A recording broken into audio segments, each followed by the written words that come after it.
Here they are, your 6 nominees for Game of the Year. Plague Tale Requiem, what did I tell you? Elden Ring, shocker. God of War Ragnarok, shocker. Forbidden West, I told you. Stray, I told you. Xenoblade Chronicles 3, this one is surprising to me because I've heard like nothing about it, but you know what, whatever. The actual contenders, let's be real, they would never give it to Plague Tale. Not because it's, I don't know. I just think it's, compared to Elden Ring and Ragnarok, I just don't think it has the mass market appeal. Horizon's got that Sony money behind it. So, but I also don't think it's a real competitor. I think the actual competitors, weirdly enough, probably are these 3. I think Ragnarok, Elden Ring, and Stray. Stray, the only reason I include it for serious consideration is because there's a lot of kitty cat simps out there who freaking love it. Even though I think the game is actually pretty lackluster and it should not win, I do think there is a chance that it wins enough like hipster votes of people being like, well, actually, I thought it was really, really good. You know, told a really compelling story from the point of view of a kitty cat. I don't know.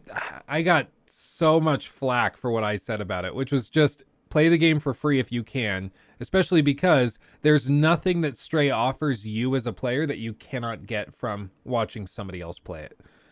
It's like basically a graphic novel, but where you run around as a cat, and that's it. And if that sounds awesome, then yeah, buy it, play it, whatever. But I really don't think that it's that good. Honestly, the more I've thought about it over the last week, the cat voice actor and best voice. Yeah, probably. After the last week, after finishing Ragnarok and really pondering it, I'm heavily leaning towards Elden Ring. I'm gonna be real. For one, there's something to be said for just gameplay. I mean, not often do I play a game that I willingly finish and then I willingly go back and play like another 3 times. There's so much in Elden Ring. And yeah, it's not like revolutionary. It's basically Dark Souls in an open world. But just the fact that that's considered groundbreaking should show you how difficult it is to pull that off. Because a lot of other companies have tried to do like FromSoft style games and ripoffs of them, and they never are very good. But the fact that FromSoft comes out and does an open world version of it, and it's just tremendous, is pretty impressive. There are issues. Like I said, I would never give it a 10 out of 10. There's issues with Elden Ring that hopefully every Elden Ring fan can acknowledge.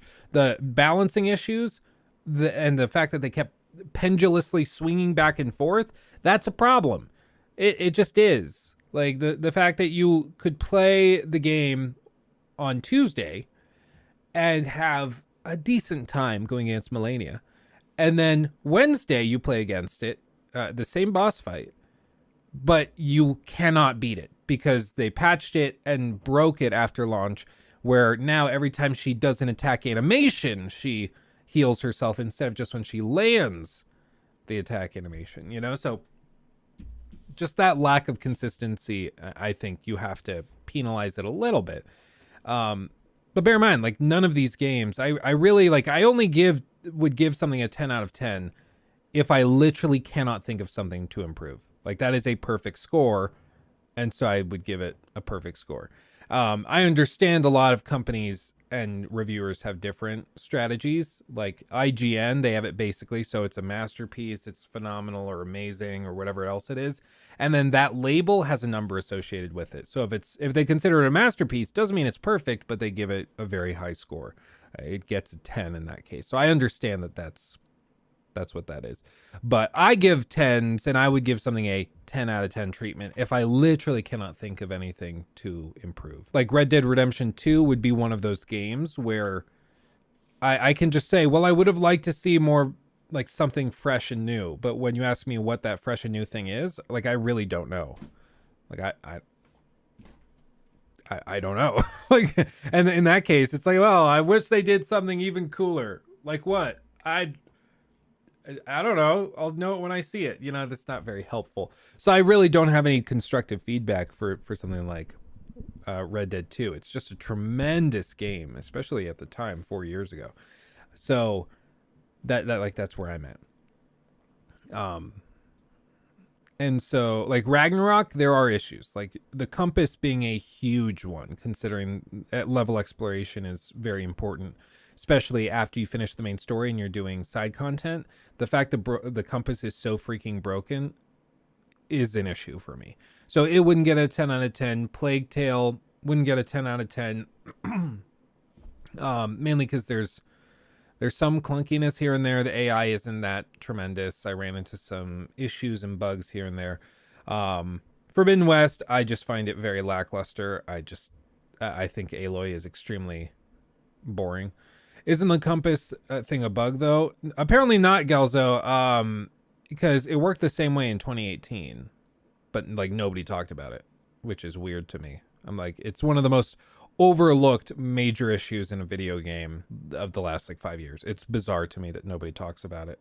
Like even big reviewers and critics, I don't think Joseph Anderson even mentioned it in his like multi-hour video on God of War. It's crazy. Stop nitpicking. Well, I think you're on the wrong channel if you don't like nitpicking. I mean, let's be completely honest. It's kind of what a critique is. Yeah, Stray, like I said, I already went through that. And then Xenoblade Chronicles 3, I didn't play it, but you know, it's pretty common actually, I think, if I remember correctly, for the Game Awards to try to throw in at least one game from each major platform, or at least it's mainly hosted on each major platform. So like Plague Tale probably represents the Xbox Game Pass nomination because it's launched on Game Pass day one. God of War, obviously. Horizon, obviously. Stray, obviously. Appeal to PlayStation. Elden Ring's cross-plat, so it doesn't really apply. And then Xenoblade being the... I think it just launched on the Switch, didn't it? Maybe it launched on PlayStation 2, but I think it just launched on Switch. So, yeah, I'm actually kind of surprised Cult of Lamb is not on here. That's a little weird to me. I would have probably swapped that out for Stray because Cult of the Lamb was really good. Yeah, Lego Star Wars. I was so hyped for Lego Star Wars, the Skywalker Saga. I was kind of bummed by it. I don't know. I just went into it. I wanted to feel the same way I felt when I was like 8 years old playing those games. I just didn't feel that way, you know, unfortunately. What are you gonna do?